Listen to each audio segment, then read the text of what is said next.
your servant understanding. Si Solomon. Ang hiningi niya sa Diyos ay understanding of God's Word. Kasi pag may understanding ka of God's Word, God will bless you. First thing, spiritually. Second thing, and materially, physically, emotionally, everything will follow. Yan po. Kaya napaganda.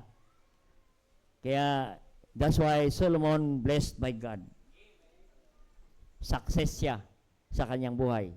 Dahil yan ang kanyang unang hiningi, maunawaan ang salita ng Diyos. Kaya dapat maunawaan natin ang salita ng Diyos. Kung bakit ginagawa natin ang isang bagay. Pag hindi natin alam kung bakit ginagawa natin yan, mahirap tayo maging succeed sa buhay. No. Hindi lang success, kundi succeed. No. Alam, iba yung word na success sa succeed. Ang success, tagumpay. Ang succeed, nagpapatuloy. No? Nagpapatuloy pang magtatagumpay. Parang si Caleb. No? 85 years old na. Anong niling niya sa Diyos? Lord, give me another mountain. Amen. Pinagpala na siya, humingi pa ng panibagong pagpapala. Give me another mountain, another blessing.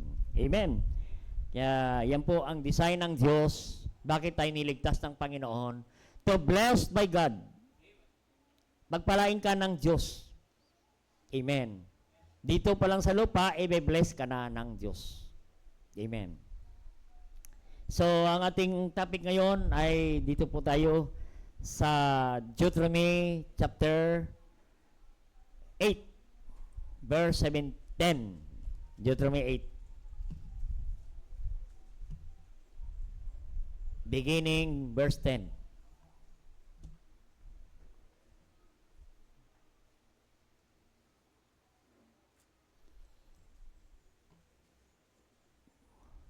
The Deuteronomy written by Moses. No? Ang tawag nito ay Pentateuch, the 5 books of Moses na kanyang sinulat, at ito isang last na book sa Deuteronomy, no? Dito po ay nakasaad ang mga batas, no, ng Diyos. Deuteronomy beginning verse 10 hanggang 18, no? Hanggang 18. Salita nating babasahin at i-share natin sa mga kapatid na walang mga Bible. And end ng verse 18, sabay-sabay natin babasahin. Ang sabi ng verse 10, kayo po ang verse 11, when thou hast eaten, thou art full. When thou hast blessed the Lord thy God for the good land which he hath given thee.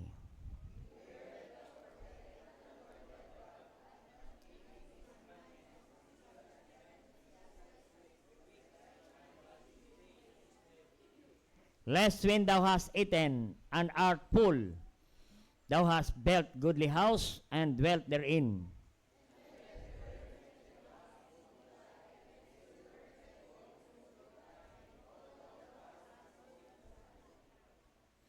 Then thine heart be lifted up, thou forget the Lord thy God, which brought thee forth of the land of Egypt, from the house of bondage, who led thee through the great terrible wilderness, wherein fierce serpents and scorpions and drought, where there was no water, brought thee forth out of rock plant.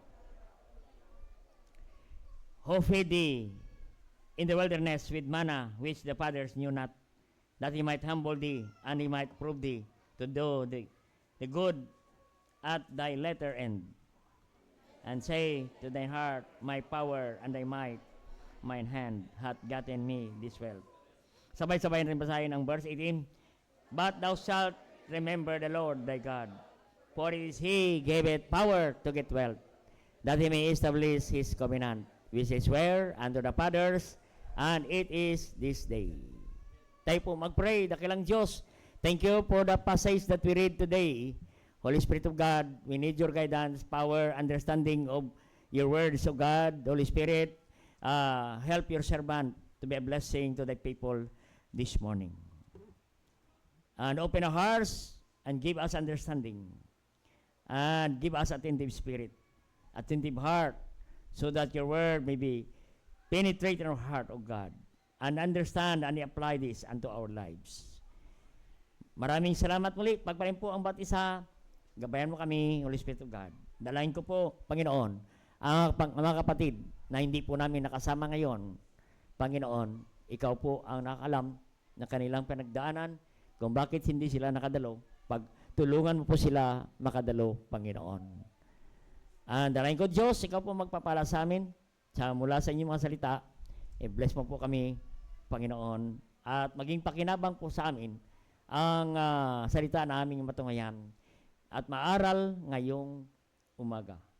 Basbasan po, Panginoon, mga salita naming mapakinggan at maging pagpapala po sa aming buhay. Maging pakinabang po sa aming buhay araw-araw, Panginoon. Cleanse our heart, forgive our sins, and all these things you ask in Christ Jesus' name. Amen. Praise the Lord, no? Ang mensahe natin ngayon, no? Ay dito po ang Israelite, no? Ito ay paalala ni Moses sa mga Israelites na pagdating doon sa Promised Land ay huwag sila makalimot sa Diyos. Amen. Kaya mensahe natin ngayon, titilan natin ng In Times of Blessing, Don't Forget God. Amen. The dangerous thing, if God will bless you abundantly, no? The danger is we have pride in our heart, in our life. Ito po ang paalala ni Moses, no? Nalingkod ng Diyos, no? To remember God. In verse 8,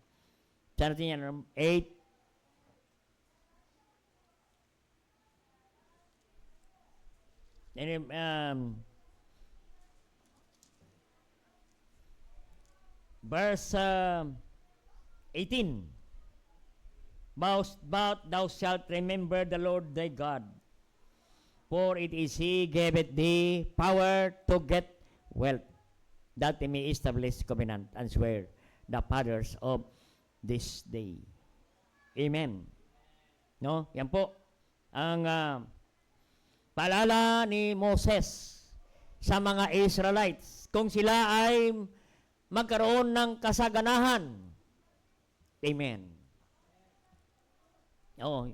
Yan po ang pinakadelikado, yung kasaganahan kaysa kahirapan. Amen. Kaya nga sabi niya ay sa kanilang paglalakbay, ay pinaalala ni Moses ang mga biyaya ng Diyos nung sila naglalakbay sa ilang. No. At nakaranas sila ng biyaya ng Diyos. Oo. Nandyan yung provision ng Diyos, nandyan yung protection ng Diyos, nandyan ang pangako ng Diyos sa kanila. Imagine sa wilderness, marami pong mga mababangis na hayop ang kanilang pagdaanan, may scorpion, pag kinagat ka, ay talagang dido ka agad. No? Scorpion, marami po ang panganib habang sila naglalakbay. Pero naranasan nila ang biyaya ng Diyos. Na sila ay pinakain ng Diyos sa ilang. Walang pananim. No? And God provide manna. Doon. Sa ilang. In the wilderness. No? God provide manna. No? God provide pillar of clouds in the day for their protection. In the night, God provides pillar of lights Amen. Imagine, no? Hindi sila gumagamit ng gasolina. Amen. Pero may ilaw. Amen. Ang matindi ay ang kanilang mga damit at sapatos hindi naluluma, hindi nasisira. Amen. Kasi pag maamoy mo yung damit, wala ang malabhan sa wilderness. Walang tubig, paano ka maglaba? Kaya ginawa ng Diyos ang kanilang suot ay fresh araw-araw. Ang sapatos hindi napupudpud. Hindi katulad ngayon. Amen. Bibili ka sa Divisoria, isuot mo, pag-uwi mo, tanggal na ang takong. Oo. Ay, biro mo, 40 years, hindi naluluma. Ganon katapat ang Diyos sa bayan ng Israel. Kaya, in verse 11, sabi ni Moses, beware. No? Beware. Moses warned them against pride. Sabi niya, beware that thou forget not the Lord thy God in not keeping His commandment and His judgment and His statutes I command this day. Amen? Yan po, warning. In verse 14, then thine heart be lifted up. Sabi ni Moses, baka pagdating doon sa promised land, God will bless you abundantly. God will multiply. Ano dyan? Verse, may word na multiply. Dyan, sa verse 13. No? When thou hast heard thy flocks multiply. Amen. And thy silver and gold is multiplied.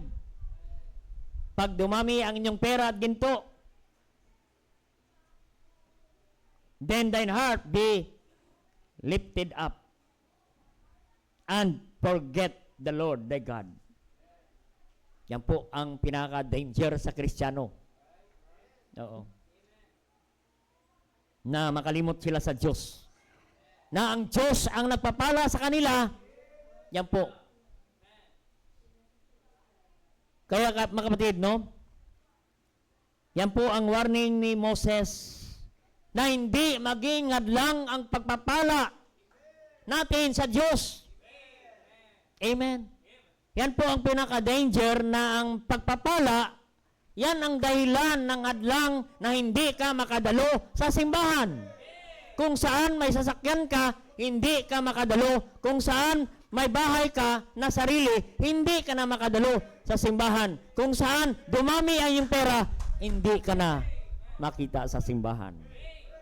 Yan po ang paalala ni Moses sa mga Israelite. Kasi pupunta sila doon sa lupang pangako. Na doon sila pagpalain ng Diyos. Amen. Yan po ang pangako ng Diyos sa mga anak niya. Pagpalain po tayo ng Diyos. Amen. Kaya nga sabi ni Moses, no? Pag pinagpala na kayo, huwag niyong kalimutan ang Diyos. Hindi magbabago ang inyong puso. Amen. Kaya nga, tinuro niya sa verse 10, when thou hast eaten art full, and shall bless the Lord thy God, the good land which He hath given thee. When thou hast eaten and art full, pag kayo makakain at mabusog, huwag nyo kalimutan magpasalamat sa Diyos. Kaya nga kapatid, doon pa sa panahon ni Moses, sa mga Israelite, ay traditional na ang pag-pray kung sila'y kumakain. Alam mo doon yan, kinuha natin yung custom. Oo, magpasalamat sa Diyos. Oo. Pag mga Katoliko ka, cross lang. Ganon na yan, prayer na, cross. Oo. Pero sa Kristiyano, sabi niya, pag kayo makakain at mabusog, huwag niyong kalimutan magpasalamat sa Diyos. Kaya nga traditional na, they say grace before and after meal.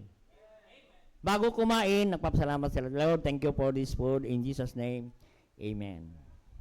Pag nabusog na sila, Lord, thank you for the food that we eat today. Before and after, nagpasalamat sila sa blessing ng Diyos. Amen. Tayo, bago lang kumain, salamat. Pagka busog na, wala na. Nakalimot na kaagad, busog na. Pero doon, before and after meal, nagpipray po sila. Oo. They gave grace and to pray to remind Israelite not to forget God. Sa pagkain pa lang, naalala na nila ang Diyos. Yung maliit pa lang na bagay, magpasalamat ka na sa Diyos mga pagkain. Amen. Lalo na kung pagpalain ka pa ng Diyos ng mas malaki. Amen. To remember our God for the blessing that we need, that we receive. Amen. Kaya nga kapatid, no, don't forget God. No, that's why we give to the Lord. Amen. Kaya tayo nagbibigay ng blessing sa Diyos. Oo. Dahil tayo ay pinagpala ng Diyos. Amen. Ang pagpapala ng Diyos ay hindi lang po sukatan ang pera. Amen. God bless us in terms of time. Binigyan ka pa ng Diyos ng panahon. Amen. Marami ngayon ay hindi na nakarating ng araw ng Sunday. Kaya nga sabi ni Solomon sa Proverbs 27 verse 1, boast not thyself for tomorrow, for thou knowest not what the day may bring forth. Huwag mong malaki ang bukas, kasi bukas hindi mo na alam. Time is a blessing from God. Binigyan ka pa ng Diyos ng panahon ngayong araw para mabuhay. Kaya dapat magpasalamat ka sa Diyos. Amen. Nakalimutan natin na tayo umihiga pa. Yan po ang paghinga natin galing sa Diyos. Pag pinutol ng Diyos yan, within 10 minutes, 15 minutes, ano mangyari sa atin? Wala na. Amen. Kaya kapatid, our life is dependent upon God. So time itself is a blessing from God, that God gave you another seconds, another minutes, another day in your life is a blessing from God. Because tomorrow have no promise. Oo. No promise. Kaya time pa lang, blessing na ng Diyos. Amen. Minsan sabi natin, next Sunday na ako magsimba, next Sunday na lang ako babawi. Hindi ka na makabawi. Amen. Hindi natin alam kung makatawid ka pa ng isang linggo. Amen. At hindi natin mababawi yan. The time that the past is like water in the river, never back again. Hindi na babalik. Parang tubig, umaagos. At hindi na yan babalik kailanman. Ay wala na. Kaya hindi dahilan na makabawi ka. Hindi mo na mababawi ang oras na nasayang natin na hindi natin ay ibigay sa Diyos. Kaya ang pagbibigay ay hindi pa lamang pera ang pinag-usapan. Oras pa lamang, pwede ka na magbigay. Kung hindi mo kayang magbigay ng pera, how much more? Yung salapi mo sa bulsa, paano mo ibigay yan? Ay yung oras pa lamang, hindi mo na ibigay. Kaya kapatid, ang blessing, nagsimula pa lang oras. Oo. Binigyan ka ng talent. Another blessing na naman. Yung talent mo, ikaw lang ang makagawa niyan, wala nang iba. Amen. Yung talent mo, hindi na kaya gawin ng iba. Binigyan ka ng Diyos ng treasure. Amen. God multiply silver and gold. Sabi ni Moses, don't forget God. No? God bless your family. Binigyan ka ng Diyos ng pamilya. Maayos sa pamilya, sama-sama, masaya kayo. What a blessing. You have a good and great family. Amen. Maraming ngayon, maraming pera, pero walang family. Walang anak. Kaya, children is a gift from God. Children is a reward from the Lord, is a gift from God. Oo. Yung mga baby, Blessing yan sa Diyos. Yan ay regalo ng Diyos. No? Family, everything, children's, nawa, hindi sila maging hadlang sa Diyos.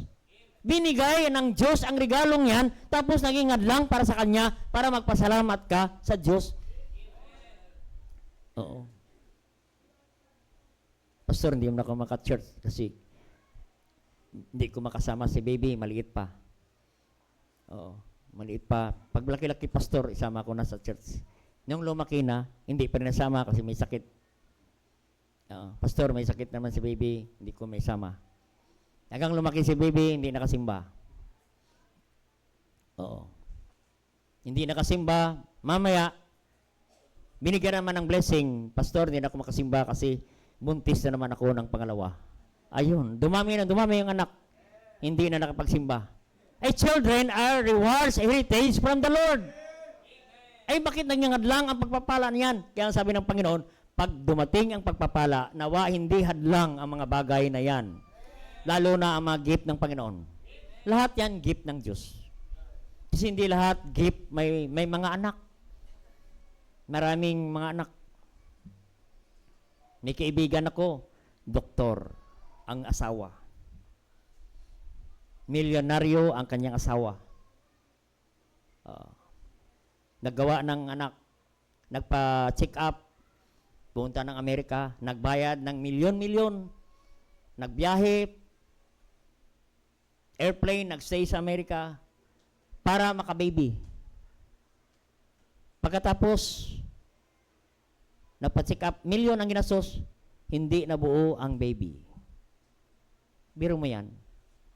Ikaw, hindi naman milyonaryo, pero binigyan ka ng baby. What a blessing. Amen? Hindi ka na nga gumastos, hindi ka na nagprenatal, lumabas na lang ng kusa. Amen? Biro mo yan. Hindi pa alam, nabuntis ka na pala. Ay, lumalaki yung tiyan ko Hindi alam.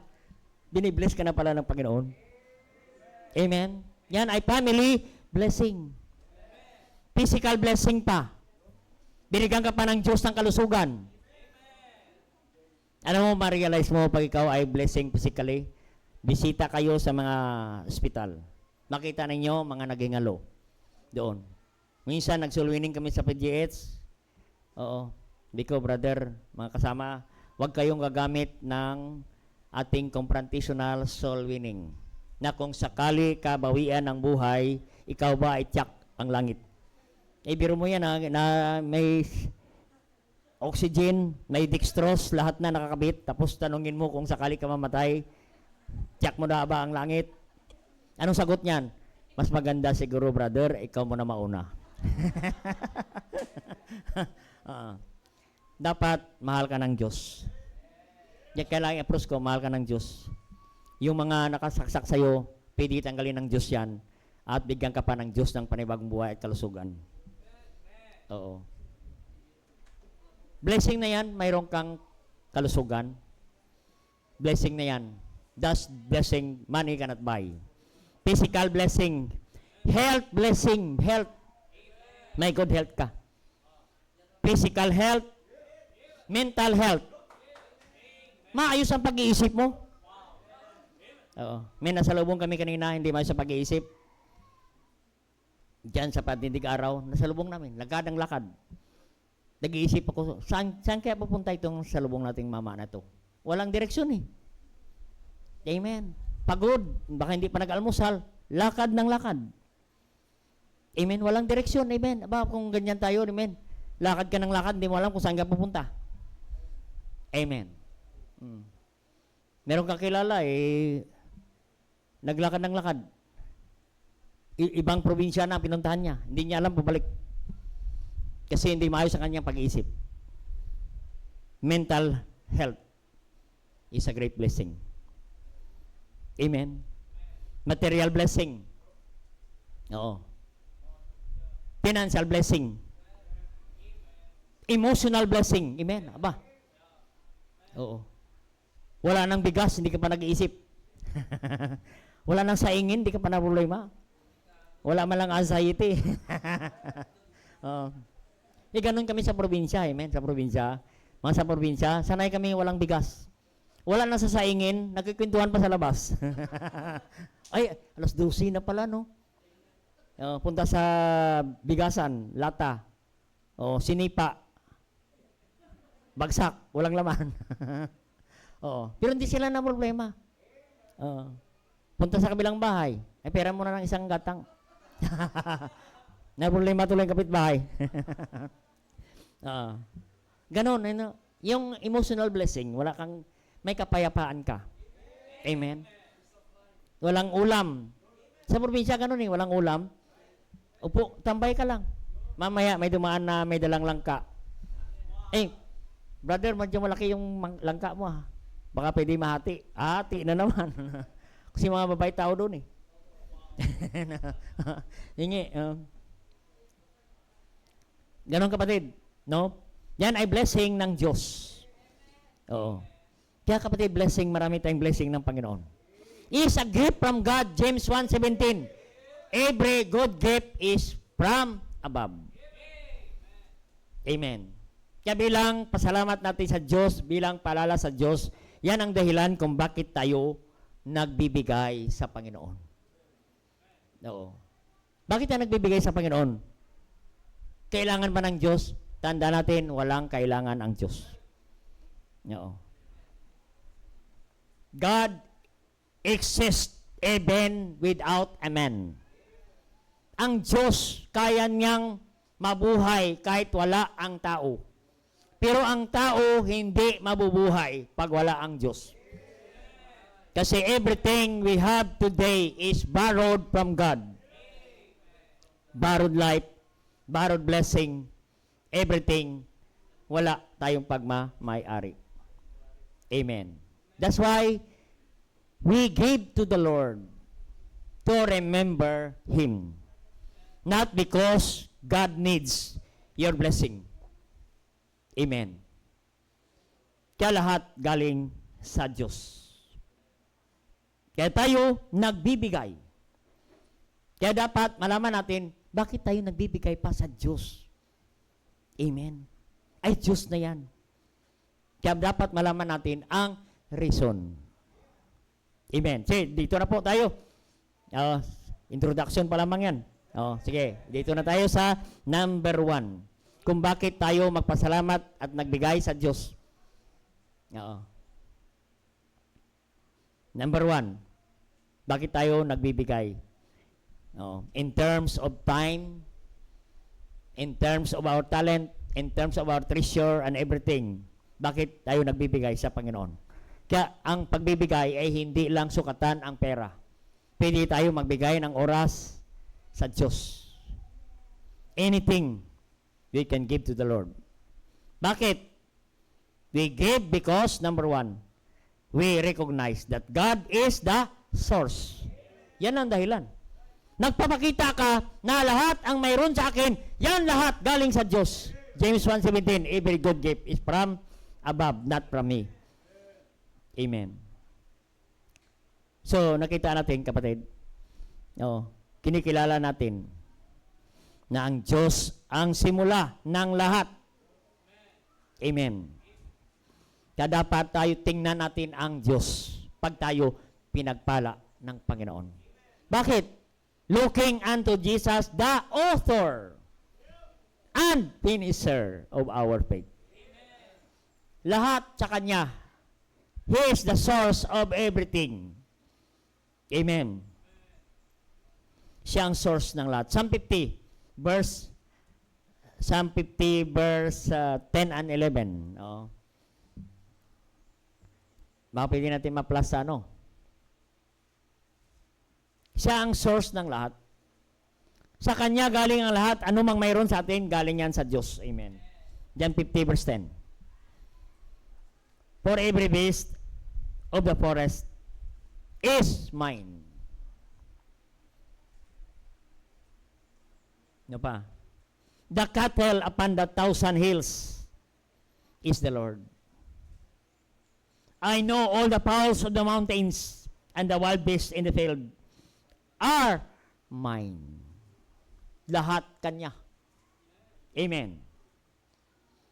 Lahat ng mga hayop sa kagubatan, Kanya sa Diyos. Lahat ng mga cattle, mga baka, nakakalat sa 1,000 hills, pakalat-kalat sa kabundukan, sa kaburulan, ang Diyos ang may-ari. Amen. Lahat Kanya.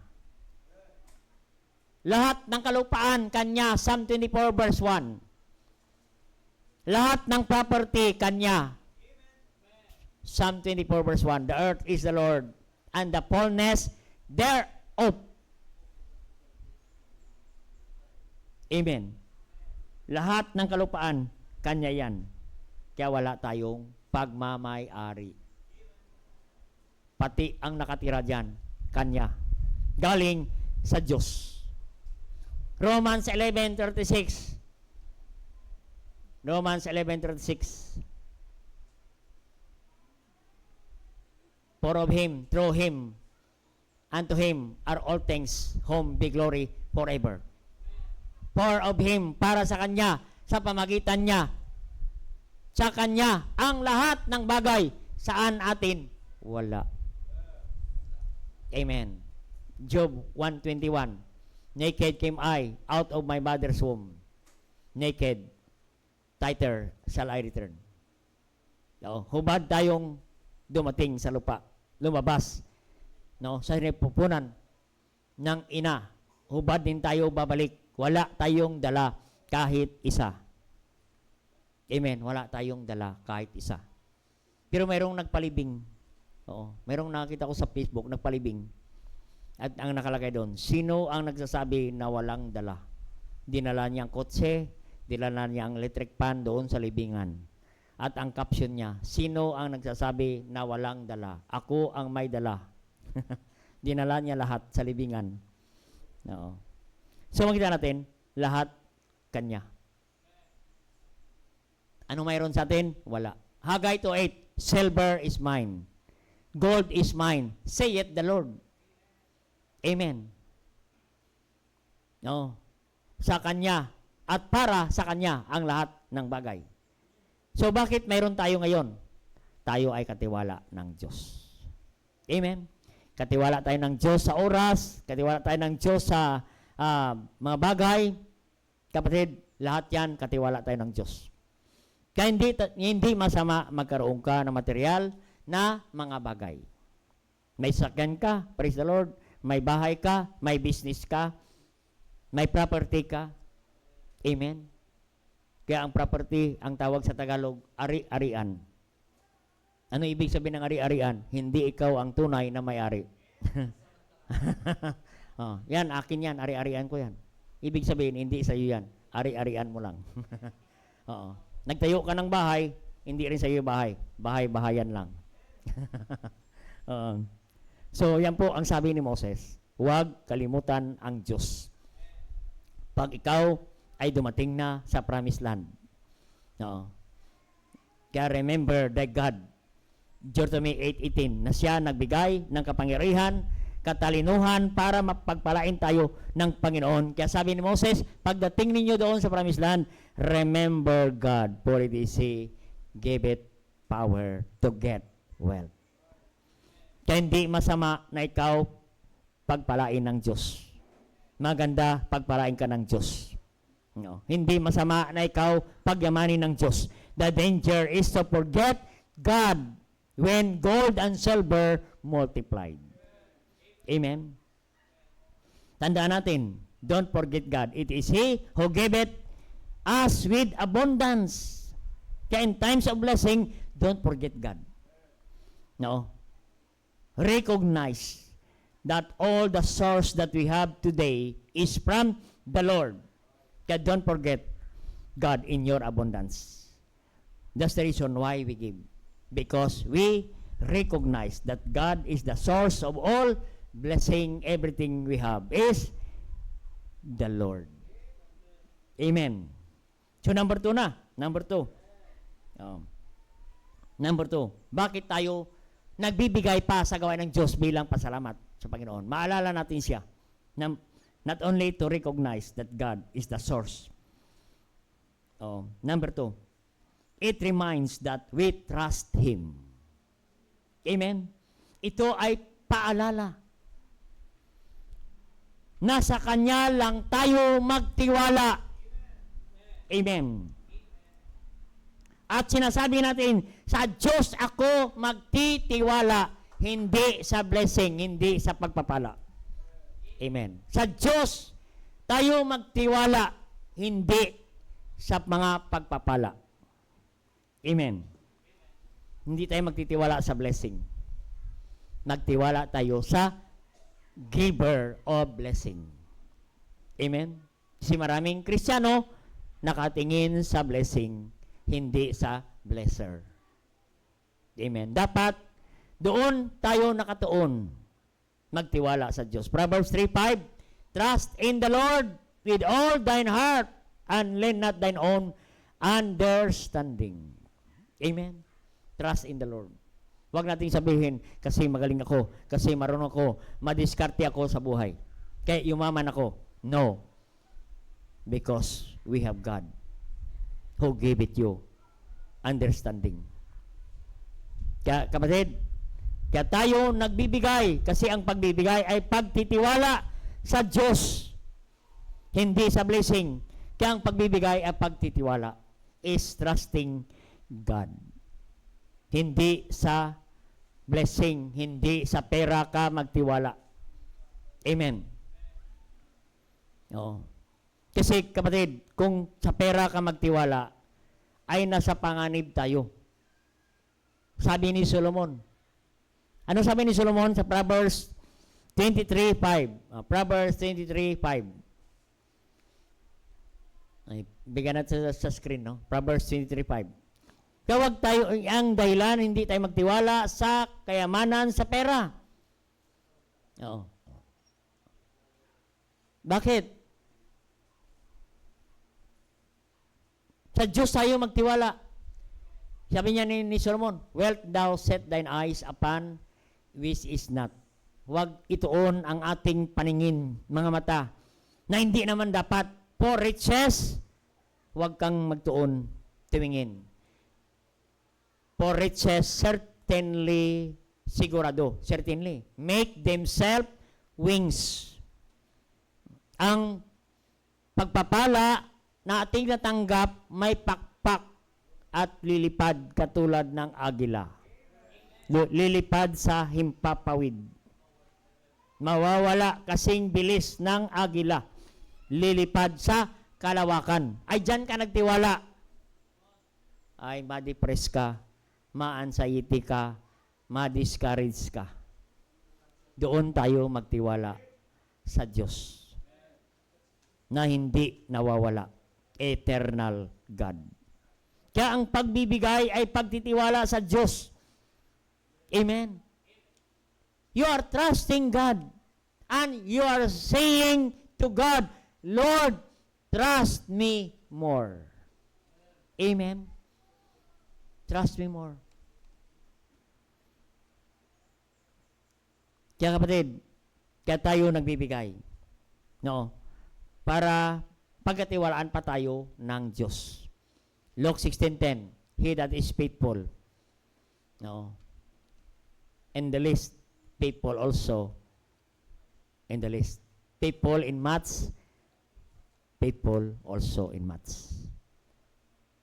Simula, pagkatiwalaan ka ng Diyos na maliit, pagkatiwalaan ka rin ng Diyos ng mas malaki. Kung hindi tayo mapagkatiwalaan ng Diyos na maliit, lalo na ang malaki. Amen? Yeah. We give to the Lord because we trust Him alone. Not the blessing, but to the blesser. Amen. So, number 3. Nabilis pa ko na nabiring, mabilis. Hindi pa nasulat niya na nabiring yung pangalawa. Number 3 na. Trusting God lang na. Number 3, bakit tayo nagbibigay pasalamat sa Diyos? Number 3, ito maganda. It connect your blessing to kingdom purpose. Nakakonect ka. you connect your blessing, your money, whatever, your time to the kingdom purpose. Nagbibigay ka ng oras, ng blessing, ng money, whatever you give, to connect to the kingdom purpose. Nagbibigay ka para mayroong magamit ang kaharian ng Diyos. Amen. We are doing the kingdom of God. Everything we do, we are doing the kingdom of God. We reach the lost souls. We are doing the kingdom of God. Discipling is a kingdom of God. Bible study is a kingdom of God. Delification Bible School is a kingdom. Doing the kingdom of God. Kaya tayo nagbibigay para magamit, para maraming kaluluwa pa maabot sa Panginoon. Madala natin sa Panginoon. Marami. Kaya your giving, your money will connect to the kingdom's purpose. Amen. To reach more souls. Marami tayong maabot na kaluluwa. Amen. Our souls won this month of April. Ilan? 1,898, no? 93. Ayun. 1,893. Month of April. Last anniversary, we reached 3,000 souls. More than 3,000 souls. Amen? Nung pumunta kami ng Antique, we reached 1,000. No? More than 1,000. 94. Souls. Naabot. Paano natin maabot yan? Because of your giving, connect to the kingdom's purpose. Dahil kayo nagbigay, ginamit natin para maabot ang mga kaluluwa, sila maligtas, na dapat sila pupunta sa impyerno. Because you give, it connect to them. Naabot natin sila. Oo. Naabot natin ang purpose ng Panginoon. Ano ba ang purpose ng Diyos? Kapatid, to get people saved. That's the reason why Jesus came to earth. Luke 19 verse 10, for the Son of Man is come to seek and to save that which was lost. Yan ang purpose ng Diyos kung bakit siya pumarito. Para maligtas ang taong makasalanan na dapat pupunta sa impyerno, napunta sa langit because somebody connect his or her money to the kingdom purpose. Amen. No. Kaya nagkaroon tayo ng budget. Ilagay natin yan sa masakyan, lagyan natin ng gasolina para makaabot ng mga malayong lugar, makarating tayo doon, kapatid. At sila maligtas. Amen. Ano ba yung, siniran ko yung isang mayor. Mayor lang ang target ko. I spend 1,500 na gasolina bago ko rating ng isang mayor. Praise God. Nandoon ang gobernador, nandoon ang kanilang mga staff, nadagdagan sila, marami po ang naligtas. Biro mo yan, isang tao lang magagastos ka ng 1,500. Ganun kalaga. Amen. Ang kaluluwa. For what shall a profit a man if he shall gain the whole world and lose your own soul? Malaga ang isang kaluluwa. Ay kung wala tayong budget, paano tayo malagyan? Paano tatakbo? Oo. Mataas pa ang gasolina. Amen. Nilagyan ko ng 500. Oo. Nung nag-preach ako nung Sunday, sa SPG, sabi ko, grabe ang krisis ngayon. Naglagay ako ng 500. Naku, kasi nag-orange na. Nung nilagyan ko ng 500, orange pa rin. Oo. Anong gusto nito? Oo. 500 na, orange pa rin. Kanina, pabili ako ng gasolina. Brother Bar, pabili tayo ng gas para sa tricycle. Nabigay 200. Ay, sabi niya, Pastor, ilang litro lang niya, Pastor. Tinanggihan ni Brother Bar lang 200. Ayaw niyang bumili. Kailangan madagdagan ko pa. Yun. Para sa ating tricycle. Amen. Paano tayo malagyan ng budget yan? Kaya kung di kayo magbibigay, kaya tayo nagbibigay to connect the kingdom of God. Amen. Para mayroon tayong budget. No? bayad sa kuryente, tubig, to operate the kingdom of God. Kung hindi kayo magbibigay, saan tayo kukuha? Amen? Hindi naman tayo mingi sa gobyerno para mag-ayuda. Amen? Maraming nagpila sa ayuda para makakuha. Tapos, naatake, namatay. Imbis na pagpapala, naging problema pa. So, napansin niyan, yung driver nagpila, natake dahil sa init. Natake, hindi niya nakuha yung pera. So, paano tayo mag-sustain ng gawain ng Diyos? Hindi naman tayo mingi sa gobyerno para sustain ng gawain. Sino mag-support sa gawain? Mga anak ng Diyos na pinagpala ng Panginoon. Amen. Kaya kapatid, ang kapalit niyan, mga kaluluwa na maligtas. It connect to the kingdom of God. Kaya sabi ng Matthew 6:33, seek ye first the kingdom of God. Unahin ninyo sa inyong budget ang Diyos. Ang kariyan ng Diyos. Kaya tayo nagbibigay ng tithes. Yan ay para sa kariyan ng Diyos. Amen. For the kingdom purpose. We cannot, without giving, we cannot accomplish the purpose of God. To reach the lost souls. No. To hear the gospel.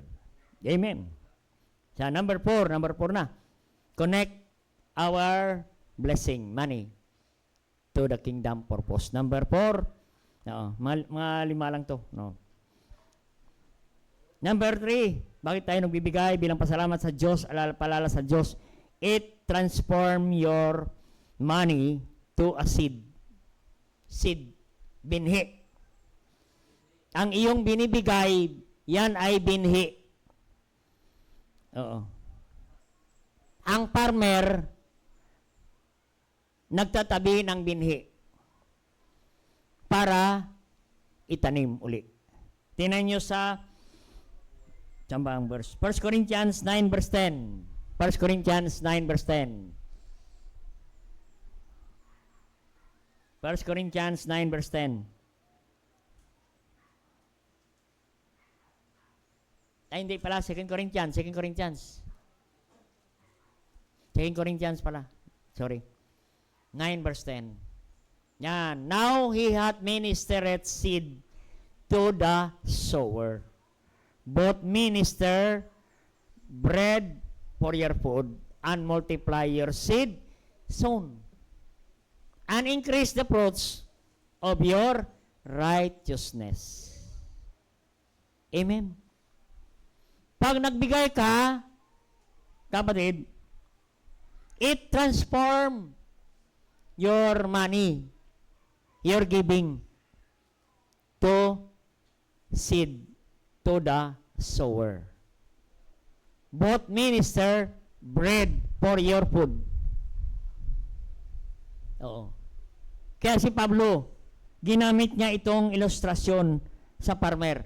Kasi ang farmer, pag nag-harvest, hinihiwalay niya ang binhi, hinihiwalay niya ang para sa pagkain. Ito, kainin namin. Ito, binhi. Yung tatay ko, pag-harvest, nagpipili siya ng magandang butil. Ito ay para sa binhi. Ito ay para sa ating pagkain. Yan. Ito ay tatanim. Para ano? Increase it the fruits. Para magbunga ulit. Kaya nagtatabi. Kaya tayo nagtatabi, nagbibigay para ulit itanim at magbunga ulit. Oo. Kaya iba yung budget sa binhi, iba yung budget sa pagkain. Kaya dapat may budget ka sa binhi. Yan ang giving natin. Amen? Niwalay ang binhi. At ang binhi, hinasik, hindi na natili sa kamalig. Pag hindi mo yan ihasik, ang binhi, mabubulok sa kamalig. Kailangan ihasik para tumubo. Ang Diyos magpatubo at ang Diyos magbigay ng bunga. Magbigay ng bunga. Siya magpalago para mamunga ng sagana. Kaya nga, dito sa Corinth, Paul used an illustration of our giving to a seed. no, to explain the resources of God. No? Na hindi tayo maubusan pag nagtanim. Para hindi maubos. Seed explain the resources of God. Ibig sabihin, the principle of giving is sowing and reaping. Yan. Pagbibigay ay pagtatanim at ang Diyos magpatubo at magpabunga sa iyong itinanim. Amen. The more seed you sown, the more crops you harvest. No. Wala kang tinanim, wala kang aanihin. No. Pag wala kang anihin, ang ginagawa nila, pag walang ani, pupunta sila sa may ani at nangingi sila ng mga sobra-sobra. Begging. Begging ang tawag. Dapat hindi begging. Our principle is giving. Because the principle of blessing is giving, not begging. Amen? Sabi naman ni Pablo, sabi ni David yan eh. Mula ako'y bata hanggang ako'y matanda, hindi ako nakita na matapat na Kristiyano na nagpapalimos ng tinapay, begging bread. Dapat tayo, pinagpala ng Diyos, tayo ay mga Kristiyano, giving bread. Nagbibigay ng tinapay. Kaya kapatid, sa pagtatanim, may binhi. Amen? Kaya hindi dapat tayo mawala ng binhi. Kasi bawat bigay natin, nagtatanim tayo. Sabi ng 2 Corinthians 9 verse 6. But this I say, 2 Corinthians 9 verse 6. But this I say, no, tandaan ninyo, sabi ni Paul, sinasabi ko sa inyo, ang nagasik ng konti, ani ng kakaunti. But I say, which sow it sparingly, shall reap sparingly also. Tanim konting butil din ang anihin. Maraming butil ay tanim, marami ring aanihin na butil. Ganon ang prinsipyo ng pagbibigay. Amen? Kaya tayo nagbibigay dahil kailangan ng Diyos, hindi po. Kaya tayo nagbibigay para aani ka pa ng mga bunga. Bountifully. Amen? Bountifully. Anong sabi niya sa verse 7? Verse 7. Verse 7. Ano? Ang magbigay ng maluwag. No. Every man according to the purpose set in his heart. Let him give, not grudgingly. Yan. Not give. Ang nagbibigay ng maluwag sa puso, maalwan sa puso, hindi napilitan lamang. Amen. Kusang loob nagbibigay, masaya nagbibigay. God loveth a cheerful giver. Mahal ng Diyos, kapatid. So, our giving is transforming your giving to a seed. And that seed that we sown will be harvest. You will harvest. Amen. The seed you plant bring more crops, more harvest, more blessing. Amen. Kaya our giving is transforming your blessing to a seed. You plant, grow, and much fruit. Amen. Kaya kapatid, no? Kaya giving is the seed sown. More seed, more crops to be harvested. And lastly, ito na, lastly. Bakit tayo nagbibigay? Why we give? We give because it invites blessing. Giving is inviting more blessing. Amen. Giving is like a magnet. A magnet. Wala kasi akong naghanap ko ng magnet eh. Oo. Naghanap siya ng magnet kanina kasi ilalagay ko sa inyong mga bulsa. Tapos kukunin ko yung magnet, may dala na. Ah, because silver, magnet, silver. Amen? If you give your silver, you will magnet silver. So giving invites blessing. Naghihikayat ka ng pagpapala. Amen. Anong verse natin? Proverbs 11:24. Kaya kapatid, no? Sino yung pinagpala ng Diyos? Yung mga Kristiyano na matapat, maalwan na nagbibigay. Because giving is an invitation of blessing. You invite more blessing. Amen, yung giving. Oh. Sabi ni Solomon, Proverbs 11:24. There is that scattereth, yet increaseth. Pagtatanim din yan, ano?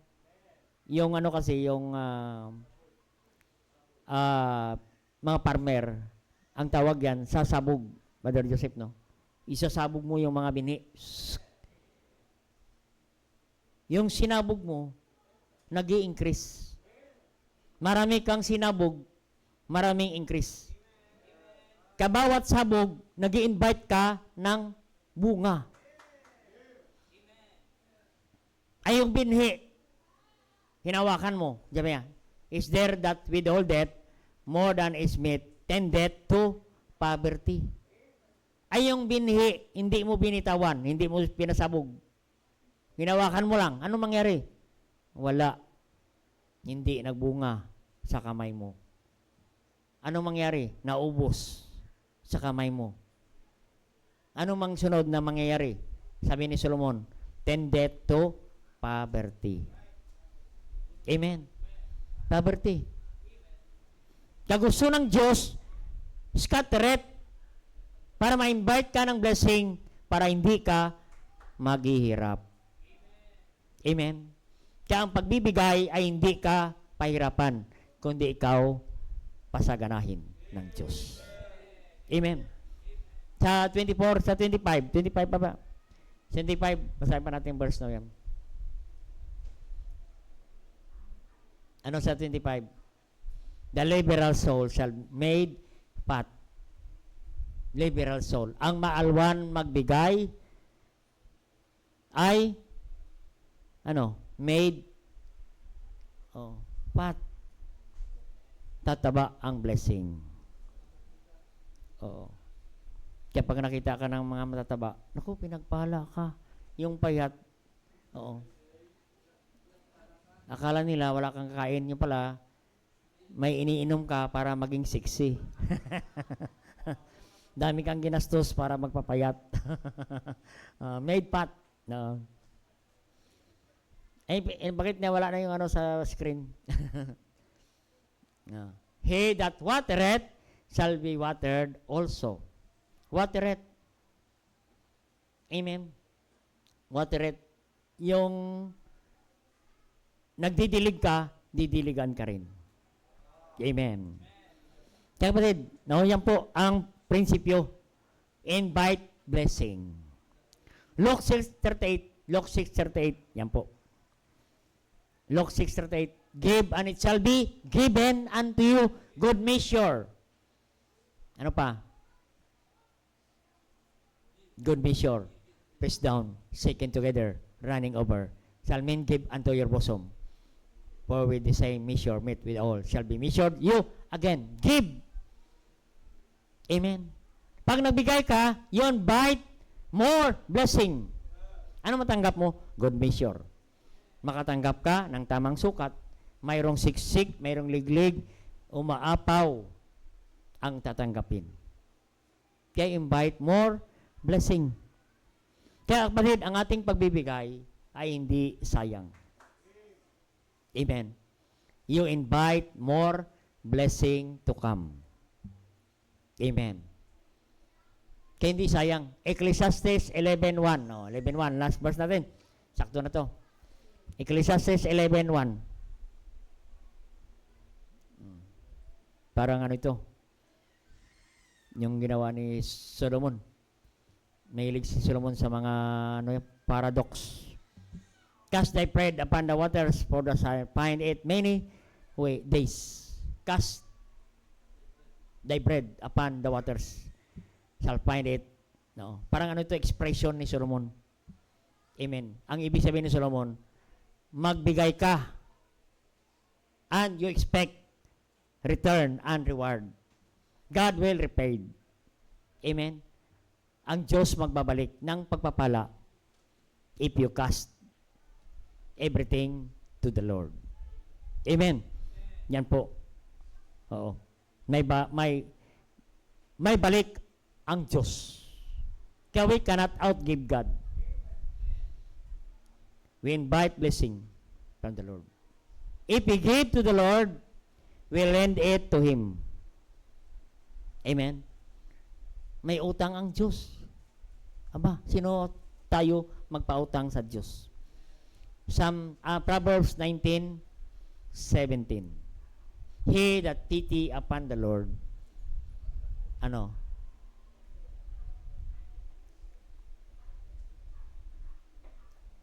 pa? Upon the poor, lend unto the Lord. Nagbibigay ka, may utang ang Diyos at kanyang babayaran yan. Amen. Kaya hindi sayang yung ating pagbibigay. Kaya ang dahilan, sabi ni Moses, huwag kalimutan ang Diyos. Alalahanin natin ang Diyos, kapatid. At ang pagbibigay, ayan ay tanda ng pag-alala natin sa Diyos. No. Kaya tayo nagbibigay. Because giving is, we recognize that God is the source. Reminds us that we trust Him. Connect your giving to the kingdom purpose. It transforms your blessing to a seed. And giving, it invites more blessing, kapatid. Kaya kapatid, salamat po sa salita ng Diyos. Amen. That's the reason why we give to the Lord. Kasi dapat malaman natin bakit tayo nagbibigay. Amen. Yan ang dahilan na sabi ni Moses, huwag kalimutan ang Diyos kung kayo'y pinagpala ng Panginoon. Because giving is remembering and thanksgiving to the Lord. Tayo po mag-pray. Dakilang Diyos sa masalangit, thank you God for great message today. Thank you God sa paalala sa amin, Panginoon. Kung bakit kami nagbibigay bilang paalala, maalala namin kayo na sa iyo lahat galing ang lahat ng bagay, Panginoon. Kaya bang tinutugtog ang panyaya? Sige po, just come. If you want to experience the blessing of God in giving, why not come in the altar? Lord, invite blessing to you. If you give to the Lord, you convince God that God will bless you more because you trust Him. Pag nagbigay ka, kinukumbinsi mo ang Diyos, Lord, pagkatiwalaan mo pa ako ng mas maraming pagpapala. You trust Him more than blessing. You recognize that you are the source of everything. You are the source of our time, talent, and treasure. You are the source of our family. Everything we have is from the Lord.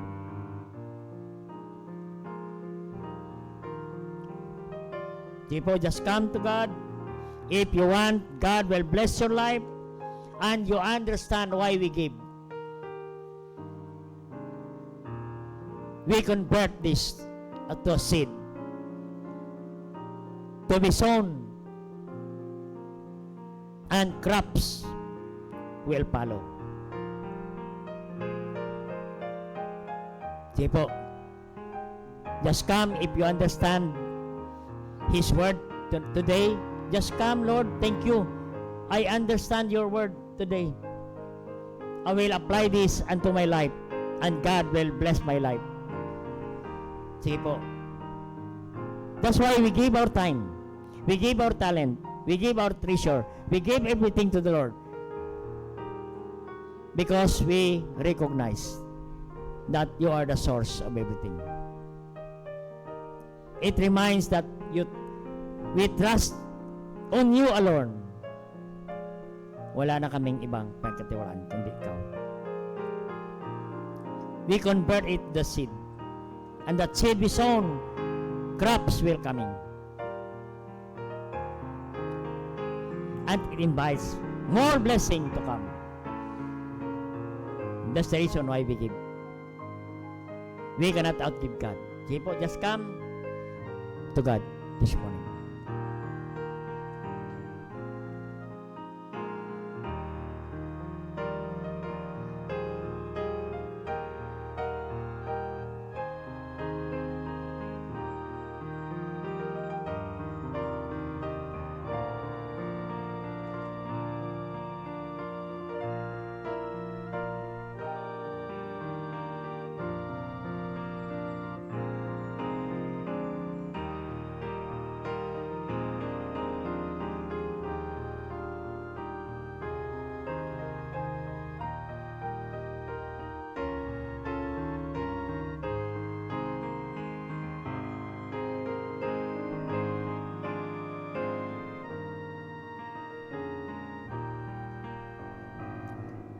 Dakilang Diyos, mga sa lahat, thank you God for the wisdom, for the message that we heard today.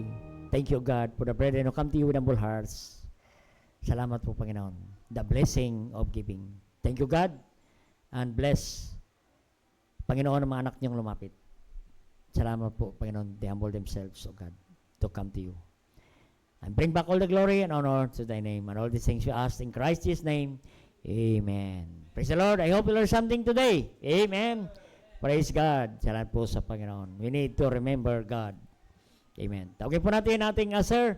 Gampanan po natin ating pagbibigay. Amen. Salamat po sa Panginoon.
Tayo Diyos na mapanas sa lahat. Maraming salamat po, Panginoon, sa umagang ito.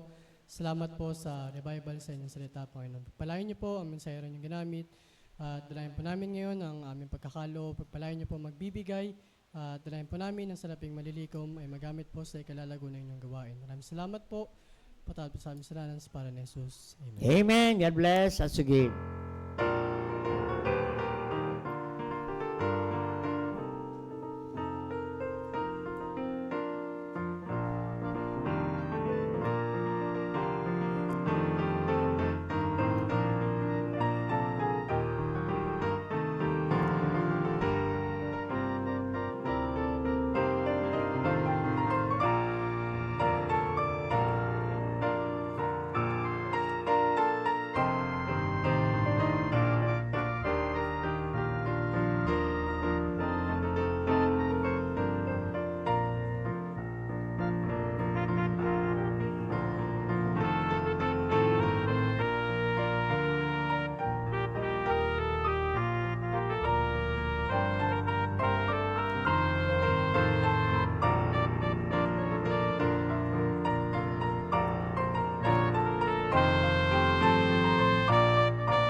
Amen. Praise the Lord.